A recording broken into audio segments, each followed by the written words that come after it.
one of the sectors of the economy that's being challenged and transformed the most by climate policy is the electricity sector.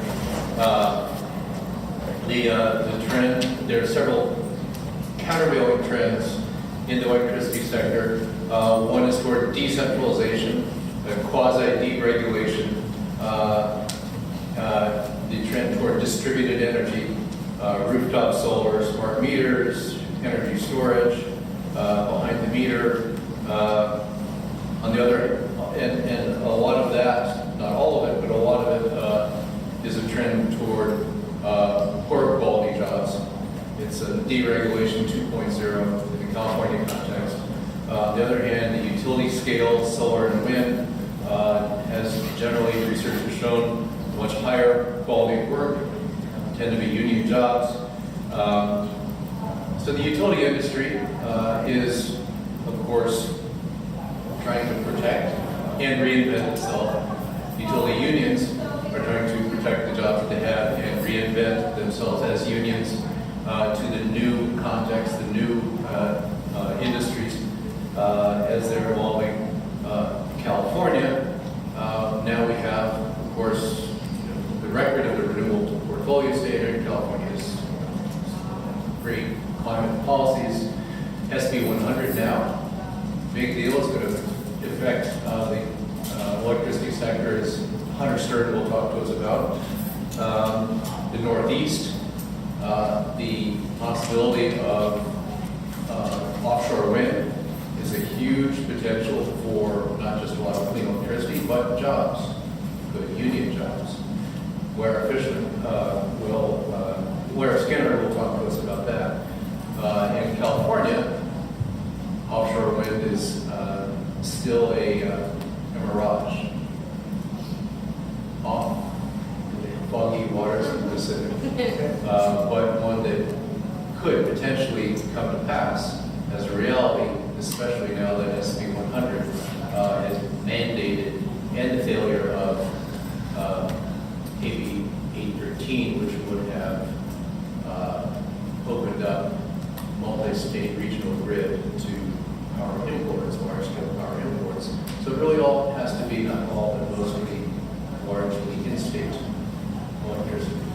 Where's that going to come from? Jeff Hunerlach will talk about that. So we're lucky to have here, in order of speakers, Hunter Stern of IBW 1245.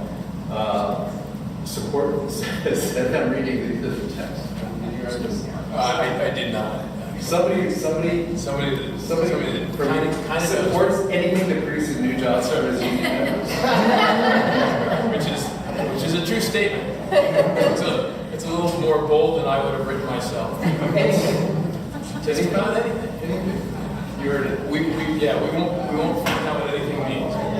He's the business representative for IBW 1245, and been worked for 20 years for IBW. Is deep in the weeds in Sacramento policy, statewide regulatory issues, regulatory policy, contract negotiations, etc. So Hunter will speak about California policy from soup to nuts. Where Skinner is the Associate Director of the Worker Institute at Cornell University and chair of the Institute's Labor Leading on Climate initiative. She also is heavily involved in climate jobs in New York and has done a lot of research and writing on renewables and labor in New York and the Northeast. She began her career in labor working with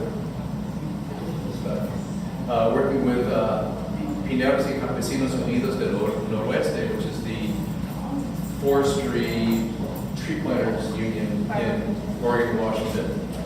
We have to talk about that offline. She used to work at the University of Oregon Labor Education Research Center, and she'll speak about renewable energy, especially offshore wind, and the supply chain for offshore wind that is actively developing in the Northeast.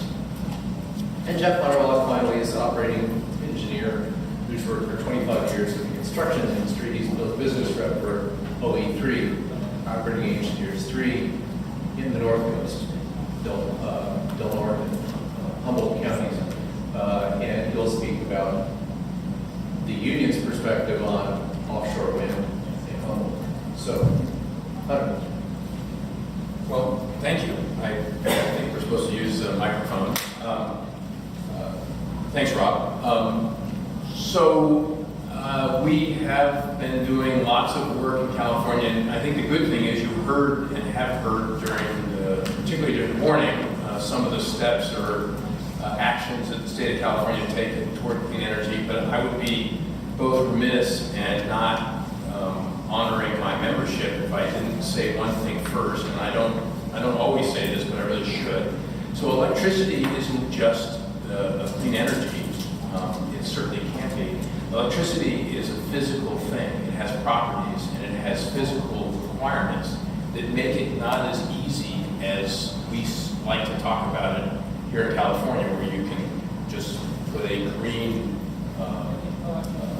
message or a green symbol on a piece of equipment or on a wire and say that's green, it's good, or a black one and say it's black or it's dirty fossil fuel coal, it's bad. Once created, each electron is like every other, and there is literally no difference between them. So in engaging and focusing on clean energy, we are also engaging and focusing on a large construct in which we are committed to document, and this is where the state of California has been very successful, document the source of each electron that we produce in the state and that we import into the state. And without that commitment, we really don't know what we have. And so there's lots of people talking about lots of things, but I wanted to start at the very beginning, and that is the electron. So with that little reference and honor of my members who remind me of this every day, one way or another, I'll cover several things. First, a little bit of history. We talked about SB 100. It is a big step for us. It wouldn't have been possible without the first bill, RPS bill passed in 2002. There were several additional bills expanding or defining the RPS, but the biggest step since 2002 next happened when Governor Brown became governor in 2011, and that was the expansion of the RPS to 33%. And that was important for three reasons. One was it was a mandate. It applied not just to the IOUs, the investor-owned utilities, which the Public Utilities Commission and the governor then can direct themselves. It applied to all utilities and what we call load-serving entities here in California. So if you were going to supply electricity to anybody, you had to honor that 33% RPS content by the year 2020. The next big step, and this is something that labor supported, particularly the building trades, and I'll explain a little bit why and why that was an important step. But even bigger, and something that IBW, building trades generally, labor generally, but IBW in particular, was the next enhancement of the RPS, which was SB 350. Not so elegantly known, but it was 50% renewable, 50% energy efficiency, and 50% renewable sources in the transportation sector. Eventually, that transportation piece didn't quite make the cut when the bill emerged, but we still call it 350 anyways, and that was the 50% RPS by 2030. So, and SB 100 in many ways is the culmination of all this work. And it's also an important transition because it transitions from a renewable RPS, I said RPS, renewable portfolio standard, to greenhouse gas emissions. 100 is about clean energy and about zero emission energy. And it's a big distinction, and it matters, and there are some impacts all across the grid, both California and regionally, but it's also an important step to get to where we want to go. So, what does this mean, and where are we today briefly in California? Number one, since Governor Brown passed or signed that 33% RPS bill that applied to all utilities, all load-serving entities. We've installed over 25,000 megawatts of solar capacity. So this is since 2011 through the end of last year. Over 5,000 additional megawatts of wind capacity. California, before 2011, or before Governor Brown signed the 33% RPS, was already the leading state in wind. We're actually not anymore, but we are in the production of renewables overall. And this year, whether it's today or tomorrow, or it was 3 weeks ago or 6 weeks ago, I don't know. But sometime this year we will hit that 33%, and we'll hit it. And what I mean by that is 33% of all the energy that's provided to Californians will come from renewable resources. And it will happen sometime this year because we were at 32 going into the year, and people are increasing. And that means that we hit that 33% goal 2 years early, 2 years plus early, which is important since 100 just accelerated everything quite a bit. We're also at a point where we're looking at the benefits and what have the benefits of these steps been. Almost all of the renewable, I can't say all, but over 95% of the renewable projects that have been built in California since 2011 have been built under project labor agreements by union workers with that wage and benefit standard. And probably most important, there's a statewide 5-craft project labor agreement that applies to all solar projects developed in the state. And the price or the value of this energy has decreased in the sense that for each kilowatt hour produced from the solar projects, I think we're down to between 3 and 4 cents a kilowatt hour, which is well below the average kilowatt hour cost of the utilities, average price. So this has been a big boon for union members, over 10,000 a year, beginning in 2000, well, ramping up in 2012. Over 10,000 a year, every year through 2017, worked to build these projects. And in particular, they worked in areas or counties, but areas that typically didn't benefit from large-scale projects. And these are projects that are 700, 800, $1.2 billion. So lots of money being invested in counties like San Bernardino and Riverside, and Kern and Fresno and up the valley, in areas that typically didn't benefit that way. And it also included for all the locals that are hiring people into these projects, it's included a much broader range of people of color, principally. And the good work from the UC Berkeley Labor Center, so I'm going to throw you guys a little love. And I just want to read this because I don't want to get it wrong. 27 solar projects were evaluated in Kern County as part of this study that was released last year. Entry-level jobs in these Kern County projects have largely been filled by workers from disadvantaged communities. Data for the 1,862 the entry-level workers showed that 43% lived in communities that are just designated as disadvantaged by the California Environmental Protection Agency, CAL's EPA, at a rate much higher than 25% for general population. 40% of the workers lived in communities with unemployment rates of at least 13%, showing the importance of solar development for these communities. And this is a very important finding, and it's something, frankly, that unions in particular, and IBW, and I'll certainly call ours out, but other building trades, we just hadn't been that good until these opportunities, PLAs with community benefits, were created to to build the projects, but also to interact with the communities. And frankly, there was about 18 months of what's the best way to do this. And the the answer was using the entry-level jobs as also entry-level into the apprenticeship program. So entry-level solar installers are pre-apprentices for the unions that are signatory to these 5 craft agreement, and also other unions who are engaged in the solar industry as well.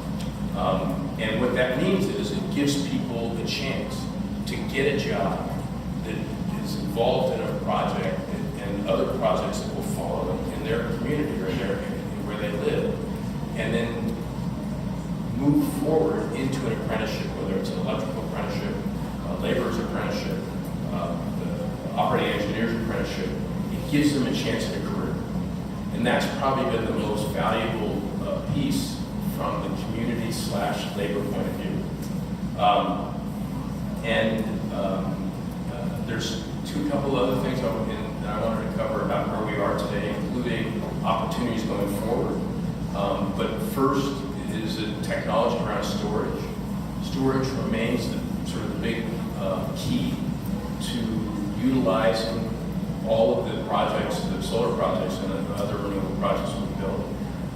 We're moving forward with solar, with storage projects, but those projects and that solar or storage for the solar remain a little expensive, and so these are pilot programs. Now there's significant steps forward in terms of installing, quadrupling the amount. We have less than 500 megawatts of storage installed in California at the beginning of this year. By 2021, we'll have almost 5,000 megawatts, which is not huge given the size of the solar installation, but we are running against a rather expensive technology at present, and unless we have a different step and a different opportunity, that those costs are going to remain a little bit prohibitive. Not absolutely, but it will limit the amount of storage that we can add in a cost-effective way.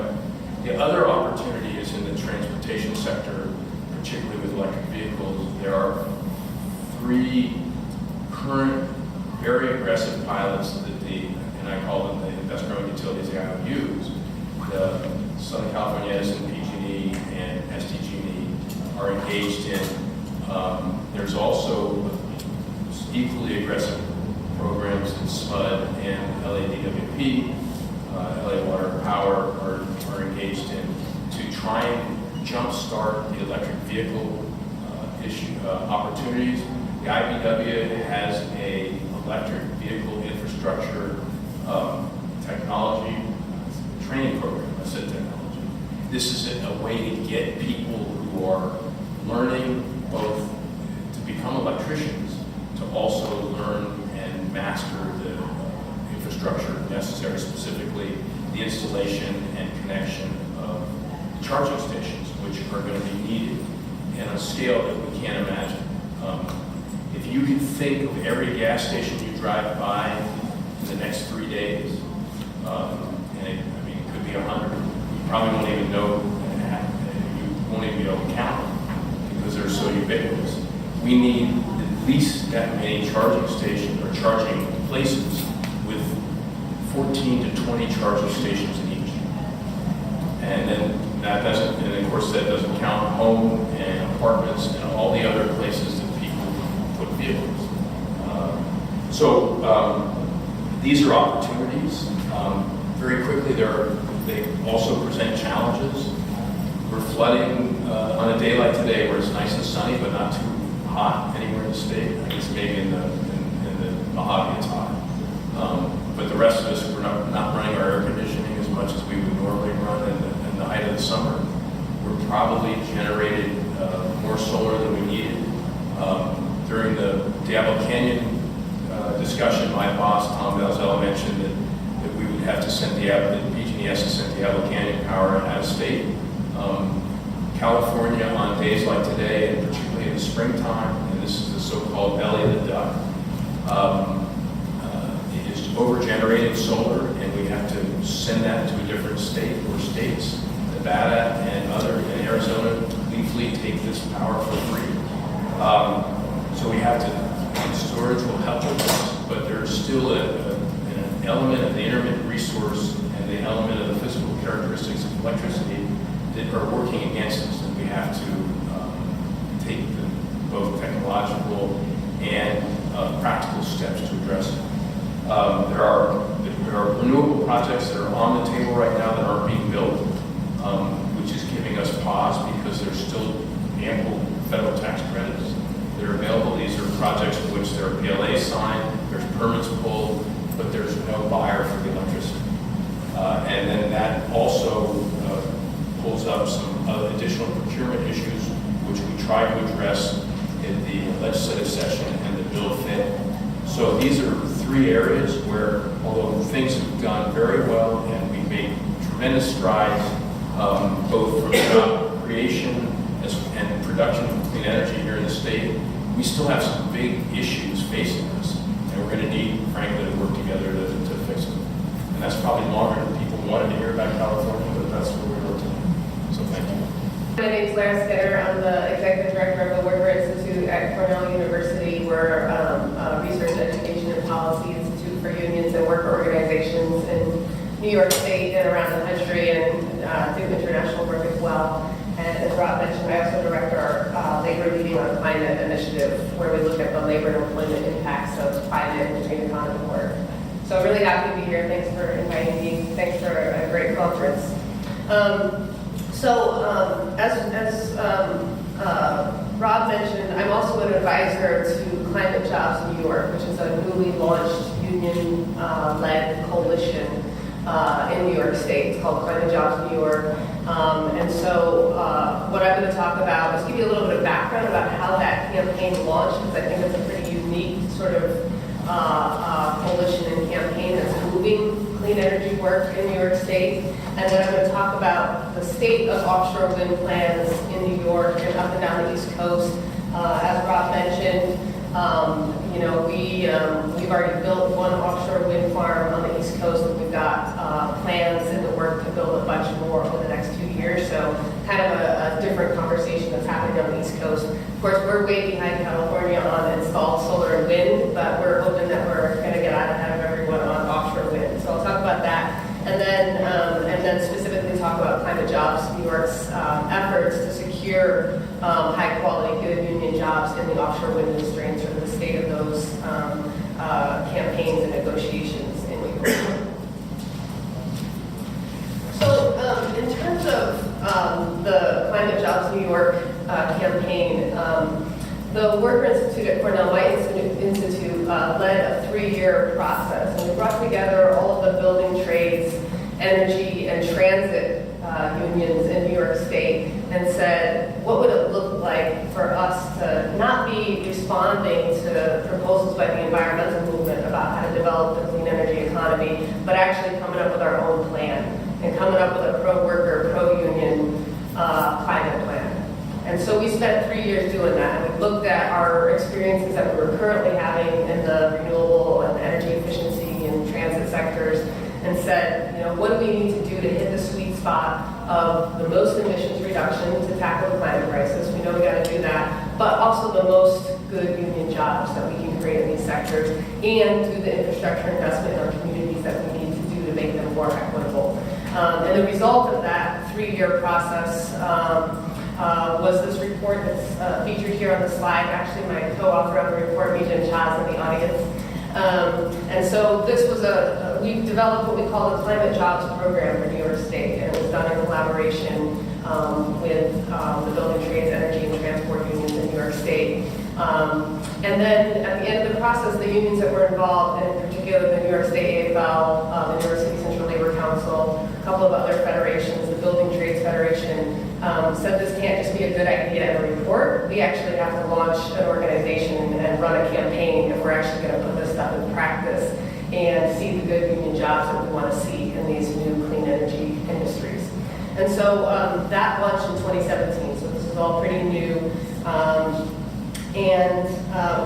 Our kind of basic goal was to put out the frame that you've been hearing a lot today, which was we got 2 crises. We've got a crisis of inequality of income, wealth, power, health frankly, and we've got the climate crisis. And we have to develop a plan to tackle both of those crises simultaneously. And we have to change the green jobs discussion from rhetoric to reality. Too many places we weren't actually seeing jobs created in those sectors, even though we were hearing about the promise of the green economy. And when we did see them created, they weren't union jobs, they weren't good quality jobs.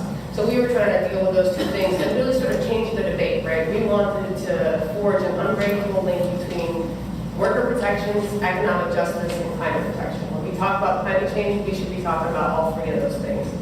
So that's the kind of backstory on climate jobs in New York, which you probably heard a little bit about. And then since the campaign was launched in 2017, real briefly on some of our other work, basically a few accomplishments that I would highlight. One is, we thought about how do we tackle emissions in the state, but also make sure that we're creating good jobs. We focused on how do we do, scale up retrofitting and solar installations on all schools and public buildings in the state. And so we pitched that to the legislature and the governor, and they doubled the amount of money that's available for that work, and then required a project labor agreement for all of that work. So those are the types of really concrete policies that we're trying to put in place. We also partnered with Governor Cuomo's office to do a climate jobs summit in October 2017, and basically brought together key stakeholders to talk about how do we actually create high quality jobs in these various sectors. We pushed the state to require prevailing wage on all renewable energy projects, public and private sector, and that materialized 4 months ago. So we now have a prevailing wage requirement on all renewable energy projects. And then lastly, the state established a just transition and environmental justice working group. And so basically, it's not perfect, it's not exactly what we wanted, but it is giving us a space where we can come together and sort of proactively, planfully, and more rationally think about how New York goes through this transition, right? This is going to be major upheaval from now until 2050. So those are a couple of things that we've been working on in the last few months. And then in the last 6 months, we really turned our focus to offshore wind. The first offshore wind project in the U.S. was built on the East Coast in Block Island, Rhode Island. It was done under a project labor agreement. And now a number of states along the East Coast, and I'll talk about this a little bit more, have made pretty major commitments to build offshore wind over the next few years. So we've really been digging in on this topic. We actually led a delegation of 16 New York labor leaders to Denmark 2 weeks ago, specifically to learn about the offshore wind industry. So we went over there, we met with all of the unions that are working in the industry, we met with a number of the companies that are actually going to be building the offshore wind projects over in the U.S. and in New York, and we toured all of the manufacturing facilities, because we're interested in this not just from a construction perspective, that's going to be important, but really the majority of work is in manufacturing, and it's in the ports infrastructure that will support the industry. So we're trying to look at that full life cycle of the industry and make sure that we get in at the ground level to ensure high quality jobs are created in the sector. And so you might, I should have mentioned earlier, so the Climate Jobs New York, the Building Trades Federation at the city level, the New York State AFL, the New York City Central Labor Council, UA Plumbers and Pipe Fitters for New York State, 14 locals, IBW Utility Council for the whole state, and Local 3 downstate, Utility Workers Local 1-2, Laborers Local 79, Operating Engineers Local 30, and then also Transport Workers Union and ASME, District Council 37. So you might recognize some of the folks in this photo. In terms of the plans on offshore wind, so this is what the commitments look like on the East Coast right now. You'll see that Massachusetts is committed to building 1,600 megawatts by 2027. Rhode Island completed the first project, the 30 megawatt Block Island farm. They've got another project that they just let a contract on. New Jersey, Phil Murphy, Democratic governor, came into office recently and committed the largest commitment of any East Coast state. They're building 3,500 megawatts by 2030. Maryland has committed 480 megawatts by 2020. Virginia has created an offshore wind development authority, has also contracted their first project with Dong, now known as Orsted Energy. And then North Carolina also has a project in development. And in New York, Governor Cuomo committed to building 2,400 megawatts by 2030 and doing 800 megawatts in 2018 and then another 800 megawatts in 2019. So that power will actually be solicited. And what we've heard from the European manufacturers, because most of this stuff is manufactured in Europe at this point, is that they would need to see in the works commitments to 10 gigawatts of offshore wind power on the East Coast before they start thinking about manufacturing and assembling this stuff in the U.S. For the Black Island wind farm, everything was floated across the Atlantic on big boats brought over. So we're hoping that if our plans scale up enough, then they'll actually start considering locating this stuff in the East Coast region and in the U.S. So that's kind of the state of offshore wind. Just to give you some comparisons, we went to Denmark because that's the center of manufacturing offshore wind in the world, and they also have the largest offshore wind port in the world. So we were actually able to tour the port and see all of the specialized boats and other equipment that's needed to support this industry. Keep in mind that offshore wind is quite a bit different from onshore wind. The manufacturing supply chain looks really different because the machines are so much bigger. These are power plants on sticks out in the ocean. GE is currently developing a 12.5 megawatt turbine, so one turbine is 12.5 megawatts. So, but in Europe, they've already installed 16 gigawatts of offshore wind. A lot of this stuff has happened in the North Sea, and they have about 330,000 people employed in wind, and that's both onshore and offshore, and manufacturing, construction, permanent operations and maintenance work. And their goal is 25 gigawatts by 2020 and 40 gigawatts by 2024. So they're really, in Denmark, they talk to us about how they're decommissioning wind farms currently because they installed them so long ago. They're like outdated technology, so they're like, we're taking them down and we're putting up new, more efficient turbines to produce energy. It's quite shocking how far ahead they are. And then China is also doing a lot of development in offshore wind. They've installed 1.8 gigawatts, and they did one of the largest offshore wind farms in the world, a 70 turbine, 300 megawatt project, although that will be surpassed quickly. So that's kind of just a kind of broader perspective on where offshore wind is at. In terms of New York specific commitments, so the 2017 State of the State address, Governor Cuomo committed, as I said, New York State's building 2.4 gigawatts of offshore wind by 2030. This is to meet our RPS, which is a 50% of New York State's electricity coming from renewables by 2030.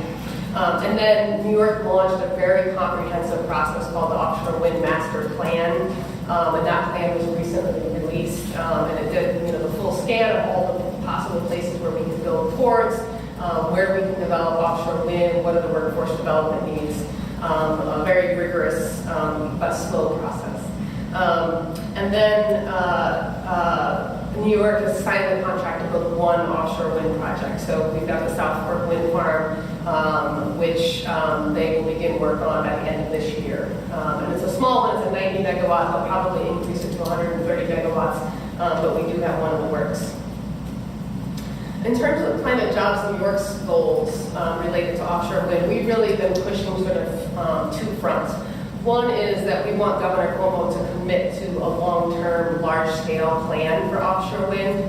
And this really gets to if we're going to attract manufacturing, ports, infrastructure, and really make New York State, the East Coast, the U.S., right, a leading center of the offshore wind industry, then we have to be a first mover. And it can't be just one project, it has to be a pipeline, a long-term, large-scale pipeline of projects that we have lined up. So that's one front that we've been pushing on, and we know that's kind of the pathway to us seeing a lot of jobs being created in this industry. And then the second part of it, of course, is how do we maximize the good job creation and economic development opportunities that can come from the development of this industry with the inclusion of strong labor standards. So, we've been working closely with the New York State Energy Research Development Authority and the governor's office and the legislature to look specifically at those labor standards, we've submitted comments around, labor neutrality for all work from manufacturing to permanent ongoing maintenance work and operational and maintenance work. Of course, I said the prevailing wage requirement, that's already there. Project labor agreement requirement with targeted hire for all projects. And then funding for and utilization of our state-certified pre-apprentice and apprenticeship programs. So those are the two fronts that we've been pushing on in terms of where we've gotten. As I mentioned, in April 2018, Governor Cuomo required prevailing wage for all renewable energy projects in New York State.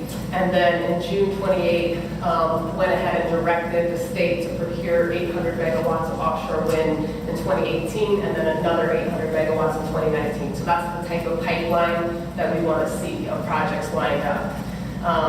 And then in June 2018, the Public Service Commission that oversees the procurement of offshore wind power was making determinations about how to go about procuring this power. And the Public Service Commission authorized the New York State Energy and Research Development Authority to require project labor agreements on all offshore wind contracts. So this was a huge victory for us and something that we spent a lot of time trying to make happen. And so this is not a done deal, but it was a big victory for us to have the Public Service Commission recommend and say that NYSERDA has the authority to require a PLA on all contracts, and we have, a good sense that this is actually going to come through in the next couple of weeks. So, and this is just showing you the language specifically from the Public Service Commission directive, where they're basically saying, this is why PLA should be required for all of these projects. And then in terms of next steps for Climate Jobs New York on offshore wind, we're really pushing New York State to get out that 800 megawatt solicitation as soon as possible. Again, the issue around kind of first mover importance there, and select an offshore wind port site. There's going to be a whole bunch of ports that serve the kind of ongoing operations and maintenance and construction, but there's going to be probably just one or two major hubs on the East Coast that really service the whole industry, because you got to assemble the stuff before it goes out to the water. And so, we would really like the state to identify that site and begin developing it. They have to be very specialized, right? It's not just you can use any old port. You can retrofit old ports, but they do have to be upgraded. And then, of course, another thing that we're really focused on is securing state and industry funds to support offshore wind training. Like I said, utilizing existing state-certified pre-apprenticeship and apprenticeship programs. It's like I said, it's similar to onshore wind, but you're doing it out in the middle of the ocean, so there is a lot of specialized training that's required. And then finally, building on the trip that we did to Denmark, we're currently in the process of working with the Danish pension fund, Pension Denmark, Copenhagen infrastructure projects, and the pension funds in New York State to figure out how we secure assembly and manufacturing facilities in New York State and in the U.S. more broadly. So again, knowing that, once the stuff is constructed, we all know there's not a lot of jobs in the operations and maintenance of these farms. So we're really looking at how do we locate more of the supply chain in the U.S. and in the region. And the Danish pension funds are very interested in supporting that, and the industry is 85% unionized in Denmark. So these pension funds are very committed to making sure that high-quality jobs are created here in the U.S. So that's where we are with offshore wind. I'm happy to answer any questions that folks have about wind. We learned so much when we were in Denmark about the industry, so I'm happy to share what we learned. And I would just say that we're really proud of the work that we've been able to do through Climate Jobs New York and the state, but we've got a lot more work to do.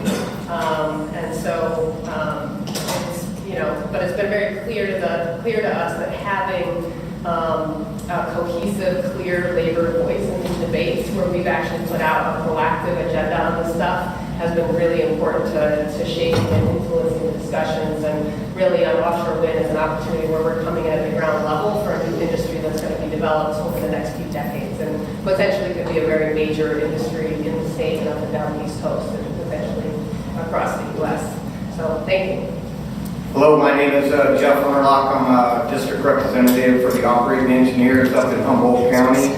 I want to thank the Labor Center, UC Berkeley here for having the opportunity to speak. Until very recently, it would have seemed very crazy to have someone like me speaking at a conference like this, talking about offshore wind power in California. Right now, no such thing exists. There are no offshore turbines in the water, and there won't be for another few years.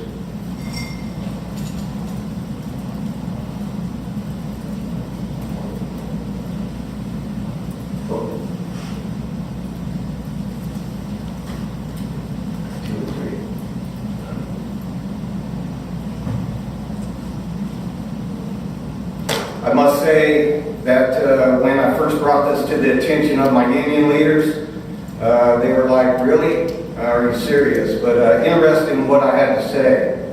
Then, of course, I involved Mark Kyle, our government affairs director with operating engineers, and we started strategizing. And before you knew it, we had our officers and union 100% on board. We are the boots on the ground, and that's why I'm here today. Plus, there's so much high expectation, hypes, and billions of dollars of investment in other sources of energy. Solar, advanced batteries, and other technologies will help solve the clean energy problem of the future. Then on Monday, of course, everybody heard about SB 100. All of you know what that does. It commits California to clean electricity and zero carbon sources by 2045. The trouble is, nobody really knows how we're going to get there. Despite the big talks of batteries, that's a tough challenge, and it's a game changer. So I'm here to talk about why offshore wind is one potential source to help the state get to that 100%. It isn't always possible, it isn't the only possible solution, but it is a promising one.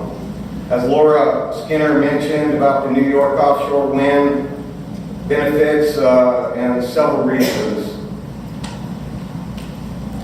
First of all, the price of offshore technology has been getting lower and lower.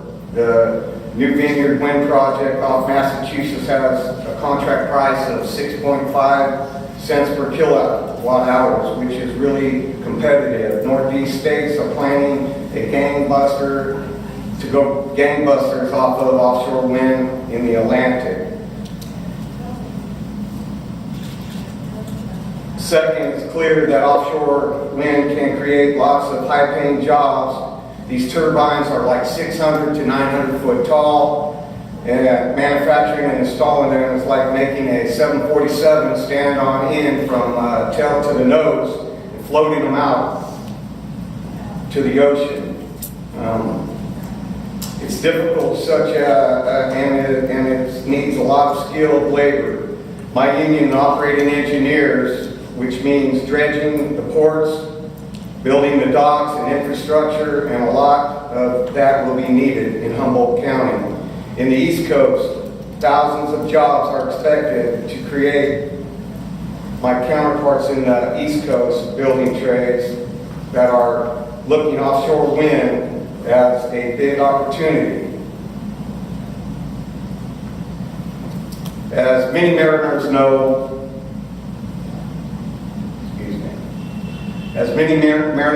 the wind out of the Pacific, especially in the North Coast where I'm from, blows almost 24/7. The wind doesn't go on and off like the sun rises and sets each day. It blows and blows. So it can help fill the gaps when solar doesn't have the sun to produce power. In my area, Humboldt County really needs the jobs. We have a powerful deep water port harbor at Eureka. We have beautiful scenery. We have the winds offshore that blow like hell, but our economy isn't doing well. Luckily, we have a new community choice power agency, Redwood Coast Energy Authority, that is looking aggressively at offshore wind. And they are pro-labor. I know that other community choice agencies in other areas aren't so pro-labor, but ours is saying and doing the right things up to this point. RCA is working to develop a commercial demonstration project. The project is a public-private partnership which a team of international industrial companies, including Principal Power, EDP Renewables, and Acker Solutions, and I want to acknowledge Antoine in the audience today from Principal Power. He's done a lot of work. The scale is not as large and as typical large commercial projects, but it's larger than a pilot project. Floating wind is moving past that point in Europe, and the technology is proven.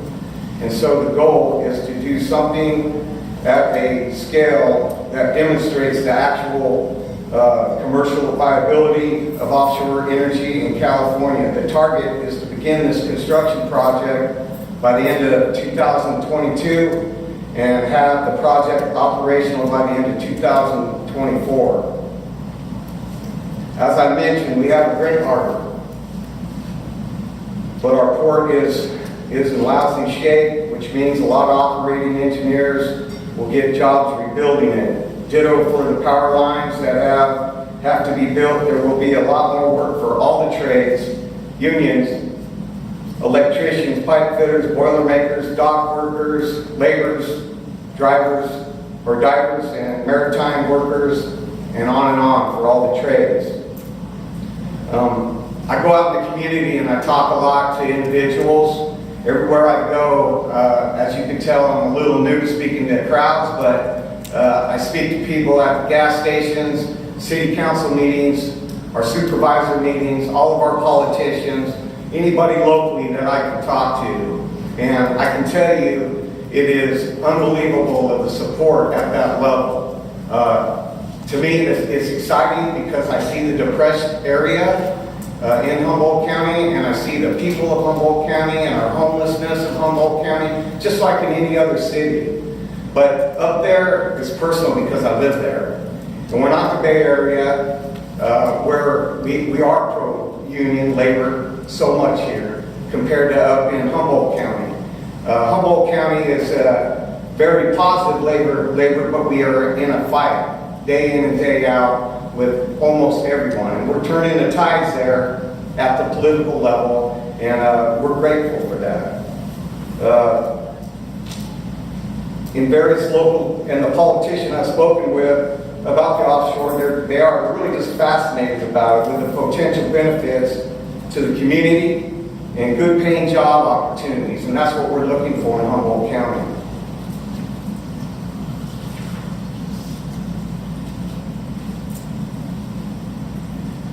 And as I was talking about our docks, this is actually a dock that isn't in Humboldt County, but we'd sure like it to be. And this dock here is basically on a scale that we would need up there, and the infrastructure to put it in and utilize it, not only for building offshore wind turbines, but also to be utilized with the fishing industry.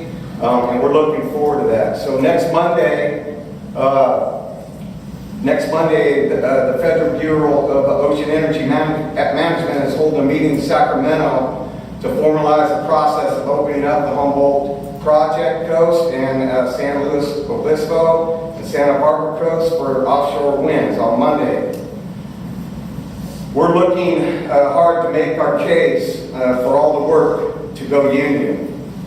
We realize state policymakers will have a lot to say rather if that works out or not. We're talking with other workers to all the ends. My union, operating engineers, has been working through our relationships from DC, Mark Kyle, Sacramento, DC, and me, boots on the ground up in Humboldt County. Floating out of Humboldt Bay right now.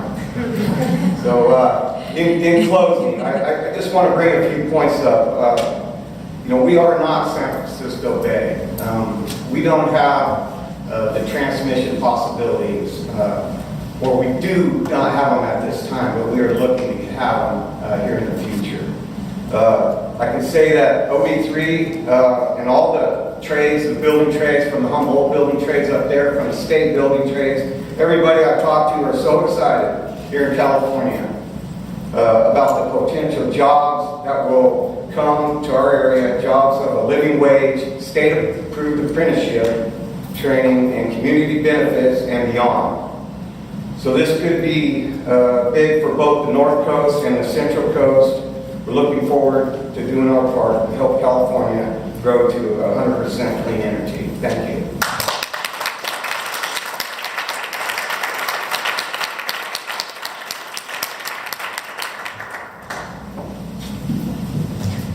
Thanks, Jeff. Well, I'll start with, by the way, questions. Cards are walking around. Please fill one out. Or, if this is a small room, we can just raise our hands. So, Mark, why don't you start?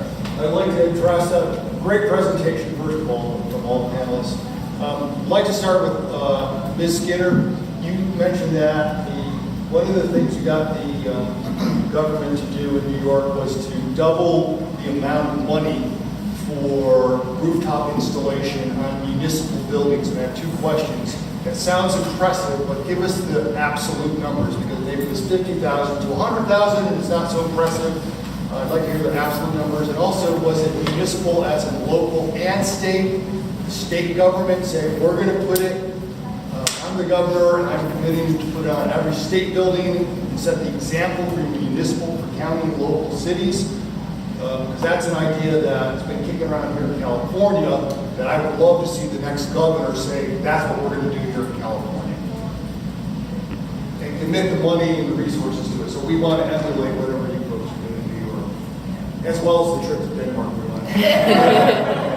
We're already thinking we need to plan another one, yeah. We're there. Should I answer it now, or you want to take it to the question? Okay. Can you hear me okay? Okay. Yeah. Okay. For the video. Yeah. Oh, okay, sorry. Thank you. You get me more of the details of this. So the amount of money that was put into it was 300 million. So 300 million, yeah. So it's not, it's not like a little bit of money, but it's not enough to really do it at the scale that we want to do it in the state, given how many state and municipal buildings that we have. And it was at the state level. So it's for both state and municipal buildings, all public buildings, but with a focus on schools, because we already have a school program. It's called K-Solar that focuses on doing solar and energy efficiency retrofits. The actual proposal that we made to the state was that they should do an audit of all of the schools and public buildings. Start with that, do the audit, the energy audit, see which ones are suitable for solar, and then look at which ones are consuming the most energy, need their roofs to be replaced, right? I mean, there's a rational way to approach this and a way to do it a little bit more top-down. Unfortunately, they didn't agree with that proposal, and they said, we'll expand the amount of money, we'll cover it with a project labor agreement, but schools or municipalities still have to come to us and say, we want to do this. So what it does is it pushes us, what we're doing now is developing campaigns at a couple of locales. We're developing campaigns in Buffalo and Long Island, where we bring together trades that would do the work, the teachers union, because it's their schools, right? It's their budgets, they're going to benefit. Their second highest cost after staff costs are utility costs. So it's going to help out their budgets, and then also a bunch of unions have members on school boards, right, that are ultimately going to make this decision. So it pushes us into a place where we have to run campaigns in those places that put together the plan to say these dozen buildings in Buffalo should be retrofitted and have solar put on them. So it's not, the ideal approach. I think it could be much more, top-down and coordinated. And done more efficiently, and then you get the economy of scale, right? Then the state can be ordering solar panels at scale, can be, identifying the top 5 things that they do to retrofit those buildings. So, we got part of what we wanted, we didn't get all of it, so that's where we're at.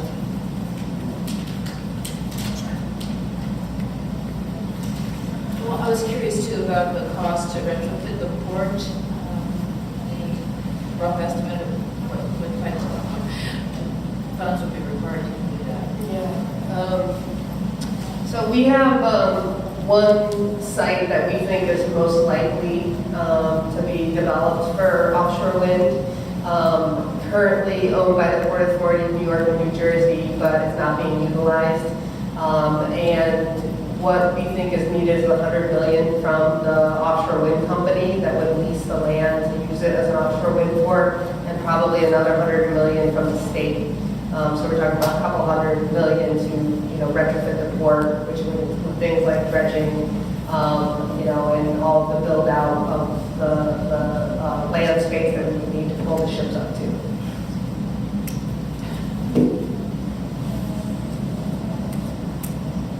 Go ahead. So I don't know if this is a silly question. I don't understand the whole electricity generation market, but one question from you, Hunter, time you said that right now there's not a buyer for the electricity that could be produced, and so a lot of renewable projects are stalling.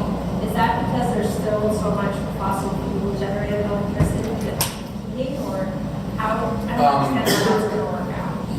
Actually, yeah, it's a good question, and it's an important one. So when the 33% RPS was passed, that created a mandate to create the marketplace to build the projects. At that time, all the utilities had to buy into those projects, and therefore raise their portfolio toward that 33%. And then they were given measuring sticks, beginning in 2011, how to get there by 2020. What quickly happened, like just 2.5, 3 years, was the developers began to build the projects, and they were getting, and they would get power purchase agreements in advance of the funding, and that was the secret sauce. So a bank, a developer, if I was going to build a 100 megawatt solar project, I would go to the bank and say, I need this $500 million to build a project. And the bank would say, okay, great, we know the state needs it, but you need some guarantee you're going to get your money back. And then I would then tell, I'd go through the permit process, do the engineering, and I would tell the Public Utilities Commission or one of the public utilities that this is available for sale. And the utility would then agree to buy the power, and they would sign a long-term power purchase agreement. And that would then allow the bank to say, yeah, I can lend you the money. That stopped. The utilities generally have procured what they need to procure to get to the 33%. And then in recent years, the establishment of CCAs have reduced the amount of customers that the IOUs have. So they're no longer buying any power from any resource, which now puts pressure on the CCAs to step in and purchase those power. It sounds like Redwood is going to invest in the offshore wind, which is great, but there are a lot of CCAs that are buying power under short-term contracts, and a lot of that power is actually either out of state or from existing resources. So there's not a need right now, or there's not an ability, and I'm not sure which it is, whether it's the lack of the CCAs signing long-term agreements, or the lack of the banks being willing to lend to a developer who would use a CCA that's only been in existence for 5 years as the entity that would need to buy power for 20 more years. I don't think anybody really knows, but that's where the stalls come. And for projects that the public sector utilities are investing in, they're still getting built. For projects that the CCA might be a short-term, maybe a 5-year power purchase agreement, that's 1/3 of the power and the other 2/3 is going to LADWP, which is happening. Those projects are getting built. But it's other projects in other areas that mostly in Edison and PG&E territory, that are permitted and PLAs are signed, but they're not moving forward with the project. A bit of a Geography 101, where in New York, which I'm not very familiar with because I'm from Berkeley, and maybe I don't know how many people here are, distributed energy is not such a big phenomenon, is that correct? Right. Because solar is not a major. Right, exactly, yeah, we get a lot of our power from hydroelectric, we have big dams and natural gas. Can't hear you. Distributed energy is not a big thing in New York because we haven't developed nearly the amount of solar that California has. And we get a big chunk of our energy from hydroelectric. We have big dams up on the St. Lawrence and Niagara rivers. And then we have a bunch of natural gas grids. And perhaps both Hunter and Lara, you could address the issue of out-of-state power sources, which is immensely controversial in California. The legislature just killed, or at least the legislation died, AB 813, which is a bill to create a multi-state regional grid that would allow the facilitate the further large-scale long-term implementation of power. In New York, you do a lot of long-term major power hydro projects in Canada. Could you, Hunter, could you address your views of California sourcing versus importing power, and where you could talk about the politics, or maybe it's not political, maybe it's not an issue in New York? Okay, I'll try and do this quickly, but it's California, so nothing's really that quick. So in the RPS bill from the 33%, one of the developments that also came along was what we now call the bucket system. And this was a preference or a methodology in which there was a preference for California-based power. And this created, and it's a little technical, but it basically, if you deliver power to a balancing authority in California, that's considered bucket one, or what we prefer to have. And that means it's from a project newly built. Now, it doesn't mean it has to be built in California, but it created the impression or the preference that it should be. And developers went to build projects here in the state. So bucket two power is renewable energy from out of state. And then bucket three power are these renewable energy certificates. And neither of those two resources, although they're recognized under state law and also under the rules that the Fed issued, the EPA issued years ago, the preference is for bucket one, where renewable projects build new and producing new energy. And the reason for that preference is that's the only way we can displace fossil fuel.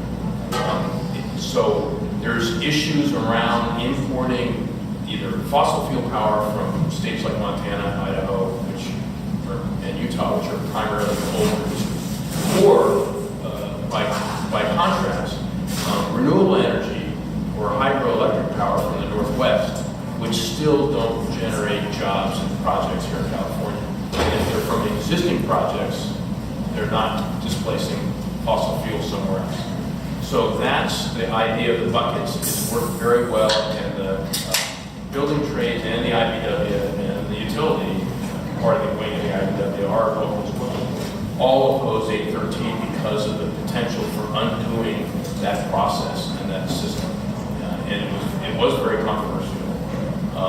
And ultimately the bill didn't move, and we're going to continue to talk about it next session. Yeah, I was in New York. There's been some concern that the development of solar and wind, particularly offshore wind, could be dampened by the choice to import cheap hydroelectric power from Canada. I think that has been prevented in large part because we have bottlenecks in our grid just north of New York City. And so for New York, it's all about getting power to New York City. And so, we don't currently have the grid. There would have to be major, upgrades to it to be able to import more power from Canada. So, but from a labor perspective, there's kind of two parts. One, there's real potential for job creation in solar and offshore wind. There's also a lot of work in building those big cables and the infrastructure that's needed to bring the power from Canada. So I think folks have been kind of looking at both angles. I listened to their footprint of where they were and where they are today. And, you know, I have great expectations that California will be there. You know, they're basically laying the platform, and what don't work for them we won't use, and what does we will. So it's a win-win situation for here. Great, thank you. Sounds like a good template back east guys. Yeah. So thanks everybody. Great panel.